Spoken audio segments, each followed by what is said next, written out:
Good morning student. यहाँ पर जो प्रश्न आपको दिखाई दे रहा है यह कक्षा 10 त्रिभुज से लिया गया प्रश्न है। प्रश्नावली 6.4 है। प्रश्न नंबर 3 है। प्रश्न में क्या पूछा जा रहा है इसको एक बार पढ़ लेते हैं। आकृति में एक ही आधार BC, आकृति में एक ही आधार BC पर दो त्रिभुज ABC और DBC बने हुए हैं। दो त्रिभुज ABC और कौन सा त्रिभुज DBC दो त्रिभुज क्या हुए हैं, एक ही आधार पर बने हुए हैं। यदि AD BC को O पर प्रतिच्छेद करता है, दिखाई भी दे रहा है आपको, O पर प्रतिच्छेद करता है, तो दर्शाइए कि AR मतलब होता है एरिया ऑफ त्रिभुज ABC बटा एरिया ऑफ त्रिभुज DBC इक्वल टू AO बटा DO है। अब इसमें ABC का क्या निकालना है, यहाँ पर एरिया निकालना है। तो एरिया निकालने के लिए एरिया का फार्मूला क्या होता है, 1/2 आधार गुणे ऊंचाई। तो इसमें तो आपको सीधा सीधा दिखाई दे रहा है आधार, लेकिन इसमें ऊंचाई नहीं दिखाई दे रहा है। ऊंचाई आप AO को नहीं मान सकते हैं। AO को इसलिए ऊंचाई नहीं मानेंगे, ऊंचाई हम उसको मानेंगे सामने वाली भुजा, यानी सामने वाली भुजा क्या है BC पर हमको क्या होनी चाहिए, लंब होनी चाहिए, उसको ऊंचाई मानते हैं। AO को ऊंचाई नहीं मानेंगे। इसमें भी त्रिभुज कौन से DBC में भी क्या है OD को आप ऊंचाई नहीं मान सकता है। इसमें भी क्या होनी चाहिए, इस BC पर क्या होनी चाहिए, लंब होनी चाहिए। तो हम इसमें कुछ रचना करना पड़ेगा इस आकृति में। तो क्या रचना करना पड़ेगा, A से हमको क्या डालना पड़ेगा, A से BC पर क्या डालना पड़ेगा, लंब। और फिर इससे भी क्या डालना पड़ेगा, इस BC पर कहा D से क्या डालना पड़ेगा, लंब डालना पड़ेगा। इसको मान लेते हैं M, इसको मान लेते हैं N। तो रचना लिखे, रचना किए हैं तो रचना लिख लेते हैं। रचना हमने क्या किया हुआ है, भुजा BC पर A से लंब AM तथा पुनः भुजा BC पर D से लंब डाला। अब क्या करेंगे, एरिया निकालेंगे ABC का। तो लिखेंगे area of triangle ABC equal to 1/2 आधार गुणे ऊंचाई। 1/2 आधार क्या है, इस त्रिभुज ABC में आधार क्या है BC, गुणे ऊंचाई क्या है AM। इसको मान लेते हैं समीकरण नंबर 1। पुनः area of triangle DBC equal to 1/2 आधार गुणे ऊंचाई।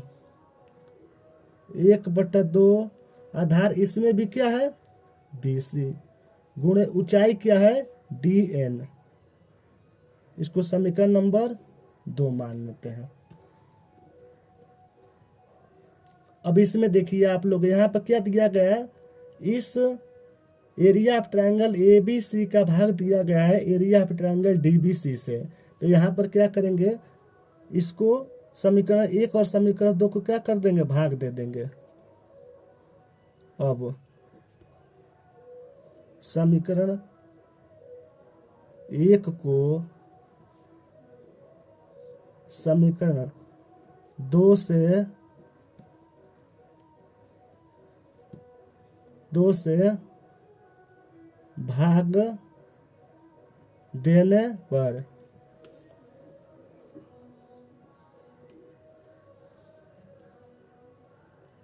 एरिया ऑफ ट्रायंगल ABC बटा area of triangle DBC equal to 1/2 BC गुणे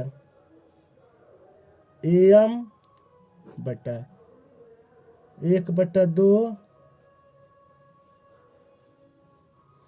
BC गुणे DN।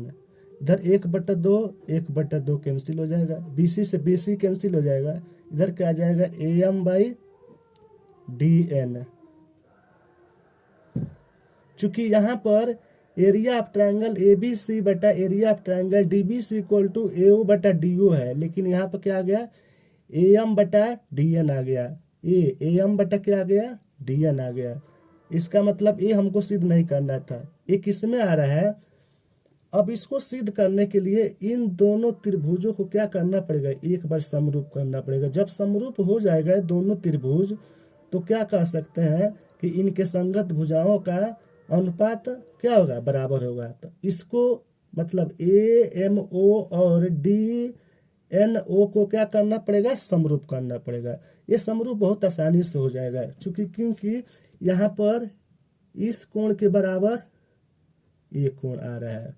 चूंकि ये लंब है तो 90 डिग्री, ये भी लंब है तो क्या है 90 डिग्री। एक कोण बराबर हो गया इसमें, और फिर से ये भी बराबर दिख रहा है। ये कोण के बराबर कौन सा कोण, ये शीर्षाभिमुख कोण। तो किसी त्रिभुज में किन्हीं दो त्रिभुजों में दो कोण क्या हो जाते हैं, बराबर हो जाते हैं। तो हमारा कौन सा समरूपता लग जाता है, कोण समरूपता से हम क्या कह सकते हैं कि दोनों त्रिभुज क्या है, समरूप है। अब त्रिभुज AMO तथा त्रिभुज DNO में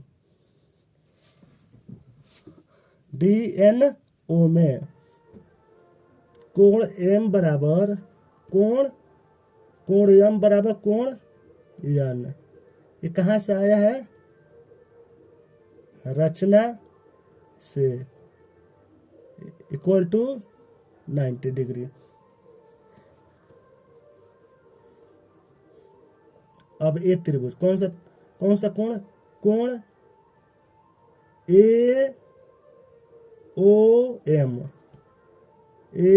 AOM इक्वल टू कोण कौन सा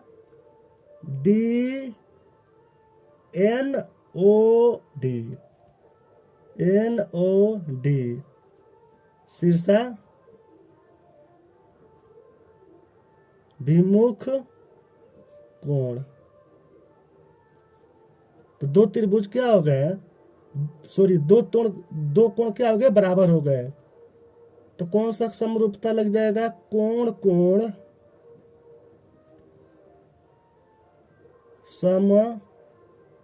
समरूपता से हम कह सकते हैं कि त्रिभुज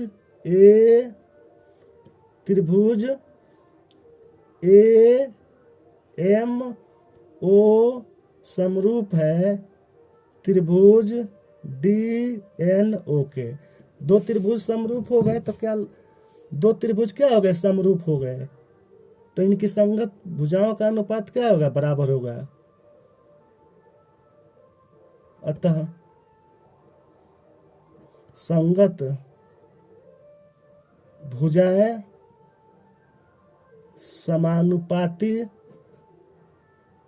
होगी। इधर AM और इधर क्या DN। AM बटा DN इक्वल टू इधर AO बटा इधर DO। समीकरण नंबर इसको 4 मान लेते हैं, इसको समीकरण नंबर कितना मान लेते हैं, 3। अब देखिए एम बटा डी एन इक्वल टू एओ बटा डी ओ है, तो इधर एम बटा डी एन की जगह पर क्या रख देंगे, एओ बटा डी ओ। तो समीकरण 4 से मान समीकरण 3 में रखने पर तो क्या आएगा, एरिया ऑफ ट्रायंगल ABC बटा area of triangle DBC equal to M बटा डी एन की जगह पर क्या लिख देंगे अब, AO बटा DO, जो हमें यही सिद्ध करना था, AO बटा DO इत सिद्धम। यदि वीडियो आपको अच्छी लगी हो तो मेरे चैनल को सब्सक्राइब कर दे, बेल आइकन को प्रेस कर दे और मेरे वीडियो को अपने दोस्तों के पास क्या कर दे, शेयर कर दे। Thank you.